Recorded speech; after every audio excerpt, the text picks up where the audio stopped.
On pensait avoir tout vu avec les Nadal, Federer et Djokovic, mais c'était sans compter l'apparition sauvage d'un jeune Espagnol en la personne de Carlos Alcaraz. Comme son illustre aîné, il tentera de réaliser le triplé Roland-Garros, Wimbledon et Jeux Olympiques à 21 ans. Oui, vous avez bien entendu, 21 ans. C'est vrai que à son jeune âge, il a déjà été enterré plus d'une fois, notamment après sa période compliquée post-Wimbledon 2023 et son sacre en 5-7 contre Novak Djokovic. Derrière, il a eu un semestre compliqué, mais ensuite, vraiment, il a su revenir et en témoignent ses performances récentes où c'est tout simplement monstrueux. En face de lui se dressera un joueur qui pourrait finir le jeu. Je parle bien évidemment de Novak Djokovic, qui à 37 ans disputera sa première finale olympique. Le plus jeune finaliste en simple des Jeux Olympiques affrontera le plus vieux finaliste de l'histoire. Les deux joueurs n'ont perdu aucune manche en route. L'acte 7 entre Novak Djokovic et Carlos Alcaraz aura lieu ce dimanche et peu importe le dénouement de cette partie, cela rentrera dans l'histoire. La rivalité de Djokovic et Alcaraz, c'est un petit peu la croisée des temps entre la légende passée qu'est Novak Djokovic, même s'il fait partie toujours des meilleurs joueurs du monde, et la légende future qu'est Carlos Alcaraz, parce qu'il a tout pour briller dans les prochaines années, et c'est déjà le cas en ce moment. Ça sera leur 7e confrontation. La première a déjà eu lieu sur terre battue, c'était à Madrid en 2022, où Carlos Alcaraz devenait le premier joueur à battre coup sur coup Nadal et Djokovic dans un tournoi sur terre battue. Chapeau l'artiste, il montrait déjà toute l'étendue de son talent. Par la suite, Novak Djokovic il a pris sa revanche à Roland-Garros en 2023 dans un match un petit peu décevant où l'Espagnol a été pris par l'événement, il a crampé, il s'était mis une pression monumentale et derrière, par rapport à toutes les attentes qu'on avait et lui le premier, ça n'a pas été à la hauteur. Ensuite, il a su corriger le tir à Wimbledon en 2023 en battant le maître des lieux en 5-7 en finale avant de perdre 2 fois de suite contre Novak Djokovic à Cincinnati dans un sacré match, un petit peu trompe-l'œil par rapport à l'état de forme de Carlos Alcaraz qui avait commencé un petit peu sa décompression post-Wimbledon mais qui a quand même su faire un énorme match contre Novak Djokovic en finale dans l'Ohio qu'il aurait très bien pu s'imposer. Et à Turin, c'est beaucoup plus net, une victoire en 2-7 pour Novak Djokovic où il a su faire parler la différence par rapport à son style de jeu. Sur une surface beaucoup plus rapide, il a su asphyxier son adversaire. Il y a quelques semaines, leur 6e face-à-face a eu lieu, c'était à Wimbledon, encore en finale. Et là, ça a été une correction de la part de Carlos Alcaraz contre Novak Djokovic, une finale en 3-7 où vraiment l'Espagnol, il a roulé sur le Serbe.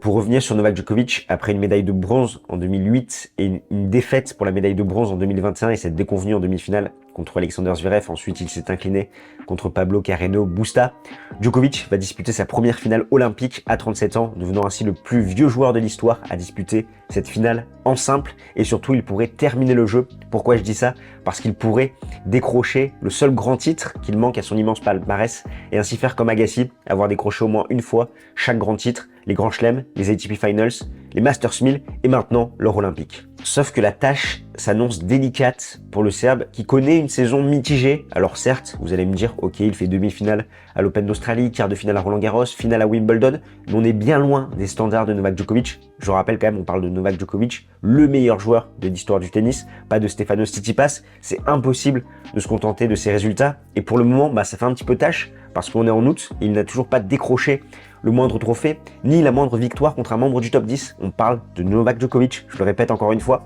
Ça fait quand même un peu tâche, tout ça sur son palmarès, notamment sur ce premier semestre, où il a connu une superbe saison 2023, peut-être un petit peu en trompe-l'œil, parce qu'il fait 3 titres en Grand Chelem, une finale à Wimbledon, mais derrière, on sentait quand même un déclin physique logique par rapport à son âge. Et là, il commence à se faire rattraper. Et surtout, la jeune garde se trouve de plus en plus menaçante avec la victoire de Yannick Sinner à l'Open d'Australie, de Carlos Alcaraz également à Wimbledon et d'autres joueurs comme ça qui guettent et qui arrivent à battre Novak Djokovic. Et en plus de ça, par rapport à cette confiance qu'il n'a pas, il y a ces pépins physiques par rapport à cette opération du 5 juin au ménisque, au niveau du genou, où il a su aller en finale à Wimbledon, où il a vraiment su profiter d'un parcours très très clément. Et là, problote aux Jeux Olympiques, donc transition gazon, terre battue, toujours pas évidente. Il a eu un tableau pas facile, mais il a eu des joueurs qui à chaque fois ont eu du mal vraiment à aller au-delà de l'aura un petit peu de Novak Djokovic. On y reviendra un petit peu plus tard. Mais Djokovic, il a eu cette alerte au genou contre Stefanos Tsitsipas où on l'a vu boiter. Derrière, à l'entraînement, il a porté une attelle, une genouillère un petit peu plus lourde. Et à voir comment ça va réagir, même s'il a un jour de repos entre sa demi-finale et sa finale. Il l'a dit lui-même après son match contre Lorenzo Musetti qu'il se sent beaucoup mieux qu'à Wimbledon, qu'il bouge beaucoup plus. Donc il faut toujours démêler le vrai du faux avec Novak Djokovic. C'est toujours particulier ce personnage. Forcément, il ne va pas donner des indications à Carlos Alcaraz, mais il y a quand même eu cette alerte contre Stefanos Tsitsipas et ça, on ne peut pas l'oublier. Au niveau de son parcours, il a battu Mathieu Ebden au premier tour, donc le touriste Mathieu Ebden qui a été appelé à la dernière minute, qui jouait uniquement en double, qui a été pris pour le simple alors qu'il n'avait plus disputé le moindre match en simple depuis 2 ans. Après, Rafael Nadal, le presque retraité, Rafael Nadal, même si ça reste la légende de Roland Garros, Kopfer, t'as compris. Stefanos Tsitsipas, qui aurait pu faire quelque chose, mais bon, il a bien choc, le grec, et Musetti, qui après un gros parcours, lui aussi a été un petit peu décevant. Si on reprend ses matchs, forcément, contre Mathieu Ebden, rien à dire. Novak Djokovic était bien supérieur à son adversaire. C'était un petit peu une parodie ce match. Contre Rafael Nadal, c'est vrai qu'on voyait forcément le Serbe s'imposer en 2-7. Et ça a été plutôt un bon match, je trouve, de la part de Novak Djokovic, qui a trouvé énormément de profondeur, notamment côté revers, où il faisait mal à Rafael Nadal sur son compartiment revers. Il a bien exploité le fait qu'il est en déclin physique, notamment dans ses mouvements latéraux, en faisant bien reculer l'Espagnol sur son côté coup droit et pour ensuite l'attaquer sur son côté revers. On l'a trouvé très tranchant, même si derrière dans le second set il a double break, il se déconcentre un petit peu, il y a des hauts, il y a des bas. Rafael Nadal qui se met un petit peu à mieux jouer, mais finalement sans aucune surprise, Djokovic s'impose en 2-7, même s'il a eu un petit peu chaud. Contre Kopfer, ça tient contre l'Allemand, parce que Djokovic fait pas un énorme match. L'Allemand, jusqu'à 6-5, 30 partout, il tient et après il va faire quelques mauvais choix, notamment un amorti, ça va pas être évident et derrière ça va dérouler. Pour Djokovic, contre Stefanos Tsitsipas, premier set, vraiment bien maîtrisé. Et derrière, il y a cette alerte physique où Djokovic va commencer à se faire manipuler le genou, va commencer à boiter. Tsitsipas va quand même mener 4-0. 4-0, il va avoir 3 balles de 7 sur son service et il va quand même trouver le moyen de perdre en 2-7. Bon là c'est du grand Titi choc, on a l'habitude avec le grec, ça fait longtemps qu'on n'a plus d'attente sur lui, mais honnêtement c'est dire vraiment le niveau du circuit. Alors forcément Djokovic et tout ce que vous voulez incroyable, mais là Tsitsipas par rapport à ce qu'il a montré, vraiment c'est quand même assez inquiétant alors qu'il aurait pu emmener Djokovic dans un 3e set et on ne sait pas ce qui se serait passé. Et ensuite contre Lorenzo Musetti, une victoire là encore en 2-7, 6-4, 6-2, un match maîtrisé qui a fait parler l'expérience de Novak Djokovic face à Musetti, qui a donné du fil à retordre dans la première manche. On partait sur un long combat, vraiment des longs échanges, mais derrière à 5-4 il mène 40-0 sur son service pour revenir à 5-5 l'Italien, et il va totalement perdre le fil et se faire breaker 6-4. Derrière il va avoir 2 fois le break. Dans le 2e set, on va voir un Djokovic extrêmement nerveux, qui va avoir plusieurs avertissements, qui va crier sur son clan, mais à chaque fois, Djokovic va revenir pour mettre 6-2 face à un Musetti qui était un petit peu carbonisé par rapport à ses récentes performances. Et on a un Djokovic qui arrive en finale sans avoir concédé le moindre set. Donc ça, c'est énormément positif. Encore une fois, il s'est fait opérer du genou le 5 juin dernier. C'est incroyable de faire finale à Wimbledon, finale aux Jeux Olympiques. Mais j'ai quand même envie de relativiser ses performances parce que c'est difficile de jauger la forme du Serbe. Je le rappelle, aucune victoire contre un membre du top 10 cette saison. Donc c'est vrai qu'il a vraiment su profiter d'un parcours très clément à Wimbledon. Là, il a eu des bons joueurs face à lui, quand même à Roland Garros, mais ses adversaires à chaque fois, ils ont fait un peu dans leur froc. Djokovic, il a encore cette aura, mais j'ai du mal à me dire si c'est un grand Djokovic ou pas. Il fait le taf. Par rapport au contexte, c'est très bien pour lui parce que une opération du genou, faire 2 finales comme ça en back-to-back, chapeau à Novak Djokovic. Mais de là à dire qu'on a un grand Novak Djokovic, j'irai pas jusque-là. Et là, on a vu Djokovic célébrer sa victoire en demi-finale comme s'il venait de gagner son 35e titre en Grand Chelem, qui venait de péter tous les records. Ce n'était qu'une demi-finale. La pression sera forcément sur ses épaules pour cette finale, étant donné que c'est sans doute sa dernière chance de jouer aux Jeux Olympiques, d'être compétitif à ce stade de la compétition. Derrière, pas sûr que dans 4 ans, il arrive à remettre ça, tout l'inverse de son adversaire Carlos Alcaraz. Et on pourra faire les comptes à la fin de ces Jeux Olympiques. S'il arrive à décrocher l'or, forcément ça aurait été un pari gagnant. Mais s'il venait à perdre et décrocher l'argent, ce qui serait déjà très bien pour lui, est-ce que le risque en valait la chandelle par rapport à potentiellement aggraver cette blessure, mettre en danger sa seconde partie de l'année? Ça, on pourra faire les comptes d'ici quelques heures. Avant de faire les comptes, nous c'est Games Talk qui on aide les passionnés de tennis comme toi à décrypter l'actualité de la petite balle jaune. Alors si c'est quelque chose qui t'intéresse, tu prends ta raquette, tu fais ton meilleur Djokos match pour t'abonner. Et en plus, on a vu que sur les 365 derniers jours, par rapport à ceux qui regardent nos vidéos, vous êtes seulement 15% à être abonnés. Il faut faire la conversion, c'est maintenant ou jamais. Là, on est à la moitié de la saison. Il y a la fin des Jeux Olympiques, l'US Open, les ATP Finals qui arrive, on va se régaler tous ensemble. Et d'ailleurs, vous l'attendez bientôt, la vidéo sur Novak Djokovic, parce que oui, Joris a rejoint notre média en alternance à la rentrée de septembre 2023. Et la première année, on a le droit à 60% des aides de l'État et ces aides disparaissent la seconde année. C'est pourquoi on a besoin de vous pour nous aider, pour que Joris puisse écrire un nouveau chapitre dans son aventure Games Ten Talk. Ça passe par vous, c'est pourquoi on a lancé une campagne de financement participative sur Tipeee. Chacun peut participer à la hauteur de ses moyens à chaque fois. Ça nous aide, toute donation est appréciée.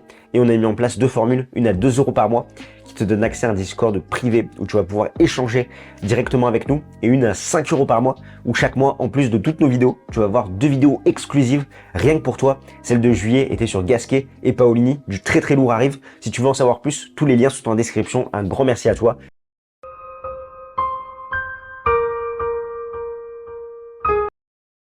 De l'autre côté du filet, pour sa première participation aux Jeux Olympiques, Novak Djokovic rencontrera Carlos Alcaraz qui, comme son illustre aîné, pourrait faire le triplé Roland-Garros, Wimbledon, Jeux Olympiques. Rafael Nadal l'avait fait en 2008 et là, Carlos Alcaraz est bien parti pour le faire. C'est tout simplement monstrueux ce qu'il arrive à faire après une décompression post-Wimbledon 2023 où ça a été compliqué et également le début d'année. Mais depuis Indian Wells où il a triomphé contre Daniil Medvedev en finale cette saison, c'est assez impressionnant. 32 victoires, 3 défaites, des défaites contre Dimitrov à Miami, Rublev à Madrid et Draper au Queens, c'est indécent.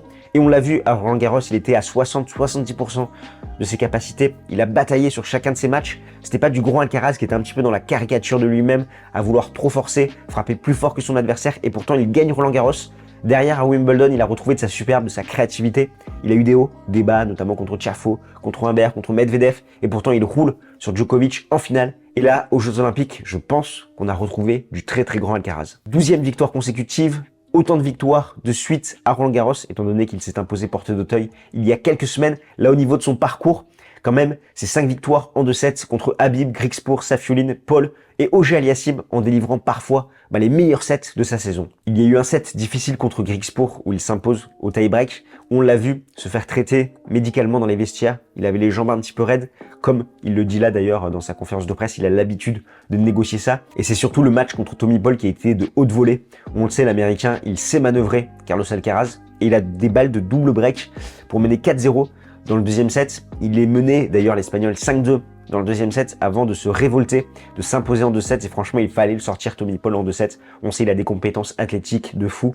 Il arrive parfaitement à couvrir le terrain. Il est bon côté coup droit, côté revers. Et Alcaraz, il a vraiment du mal contre ce genre de joueur. Et là encore, s'imposer en 2 sets, franchement, c'est très costaud de la part de Carlos Alcaraz. Et il y a eu cette démentada en demi-finale contre Auger-Aliassime où il lui laisse seulement 2 jeux, où ça a vraiment frôlé parfois la perfection par rapport au niveau de jeu de Carlos Alcaraz. Finalement, la seule déception pour l'Espagnol, c'est son double aux côtés de Rafael Nadal, étant donné qu'il y avait beaucoup d'attentes sur ces 2 joueurs.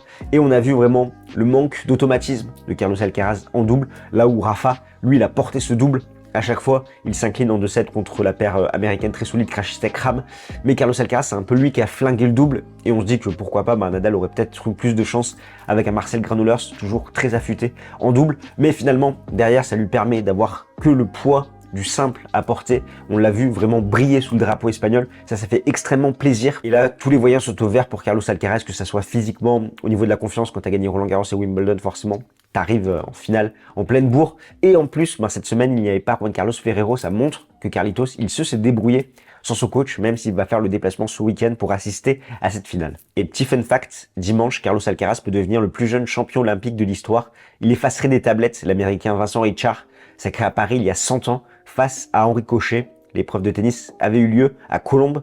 Donc franchement, si Carlos Alcaraz y arrive, chapeau. Avant de te donner mon avis sur cette affiche, on avait un envoyé spécial pour ces demi-finales en la personne de Joris. Rien de mieux que quelqu'un qui a pu vivre cette demi-finale, notamment celle du Djokovic-Musetti de l'intérieur depuis les tribunes, qui va te donner son analyse. Et sur certains points en plus, on est en désaccord, donc je te laisse avec Joris. Victoire de Novak Djokovic qui se qualifie pour la première fois de sa carrière en finale des Jeux Olympiques. On a vu l'émotion que c'était, à la fin il s'est écroulé sur le sol.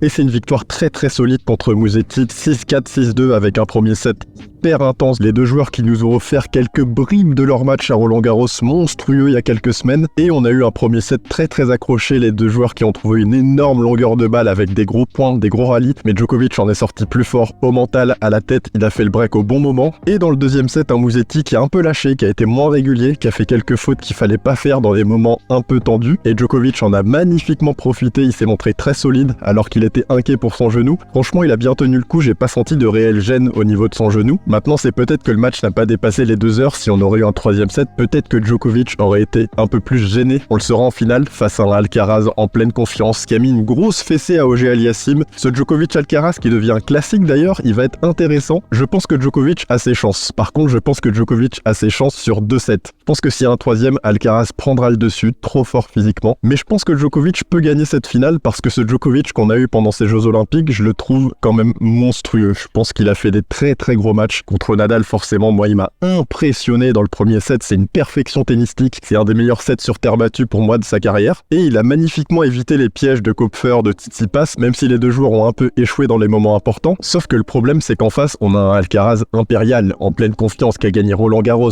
Wimbledon. Un Alcaraz qui, pendant ses JO, s'est un peu baladé aussi, même s'il a eu des petites frayeurs contre Paul. Mais globalement, Alcaraz, c'est quasi intouchable. C'est donc la raison pour laquelle je vais voir une victoire d'Alcaraz en 3-7. Je pense qu'on va avoir un, voire 2 premiers sets de très bonne facture. J'attends personnellement un chef-d'œuvre, comme leur début de la demi-finale en 2023 à Roland-Garros. Mais malheureusement, je pense qu'Alcaraz prendra vraiment le dessus dans le troisième set où Djokovic sera vraiment émoussé, aura même peur pour son genou. En tout cas, on espère que Djokovic va tenir physiquement. On espère qu'Alcaraz va bien rentrer dans sa partie. Et là, on peut avoir vraiment un petit chef-d'œuvre. À noter que je sors tout juste de Roland-Garros et quand les choses sont bien faites, il faut le dire, vraiment au niveau de l'organisation, c'est une réussite totale. Je trouve que ce Roland-Garros sous les JO est vraiment très agréable à vivre. Le trafic est d'une grande fluidité, les gens sont contents d'être là, il y a une ambiance de fou, donc vraiment bravo.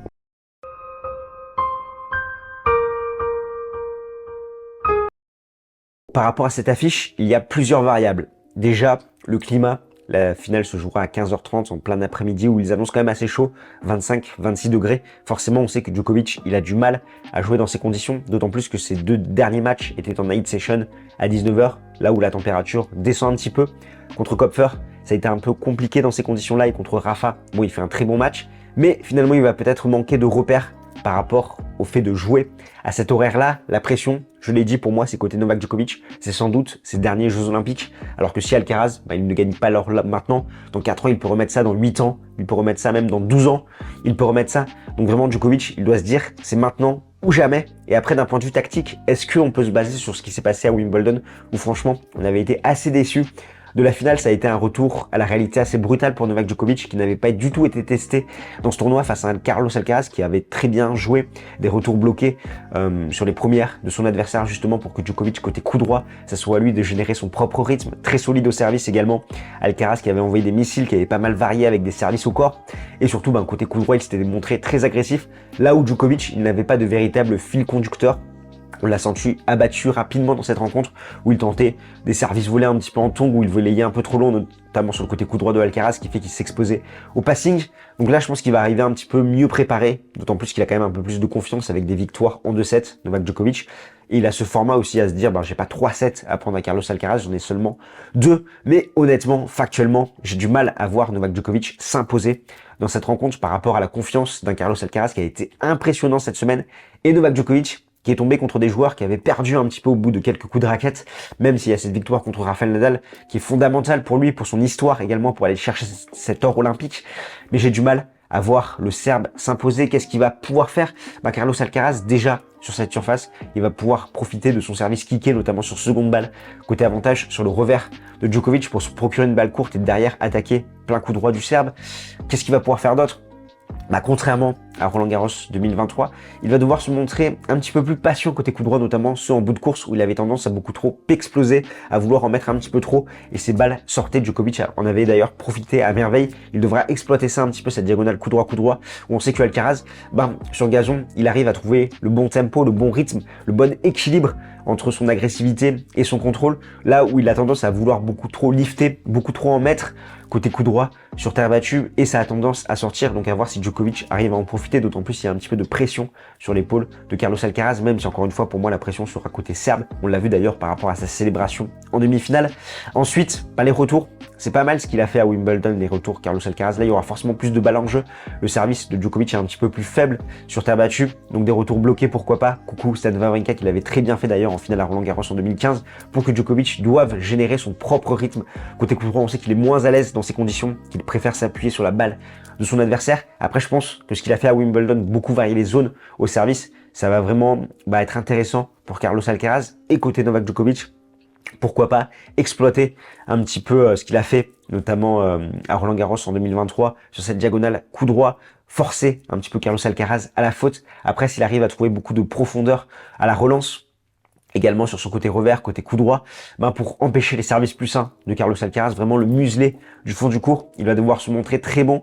Novak Djokovic, après, il y a cette autonomie, on ne sait pas s'il est capable de tenir 2-3 sets comme ça Djokovic. C'est pourquoi pour lui, s'il veut gagner, il va forcément devoir venir avec le couteau entre les dents et essayer de gagner le plus rapidement possible. Mais Carlos Alcaraz, il ne va pas se laisser faire. C'est pourquoi à la fin, moi, je vois une victoire quand même de Carlos Alcaraz. Pourquoi pas en 2-7, avec peut-être un très bon démarrage de Djokovic, un petit peu revanchard de ce qui s'est passé à Wimbledon, et Alcaraz qui prend petit à petit le dessus sur son adversaire pour décrocher l'or. Et donc, ça serait une médaille d'argent pour Novak Djokovic. Je suis curieux d'avoir ton avis dans les commentaires, de me dire un petit peu comment tu vois cette affiche, et si tu veux patienter jusque-là. Josh a fait une excellente vidéo sur la fin d'une ère, un chapitre qui se termine, un nouveau qui commence, avec cette passation de pouvoir justement entre l'ancienne garde, celle du Big Three. Federer c'est fini, Nadal quasiment fini, Djokovic, il est plus proche de la fin que du début, et cette passation qui est avec les jeunes en la personne de Yannick Sinner et Carlos Alcaraz. Cette vidéo est ici et je te laisse avec Josh.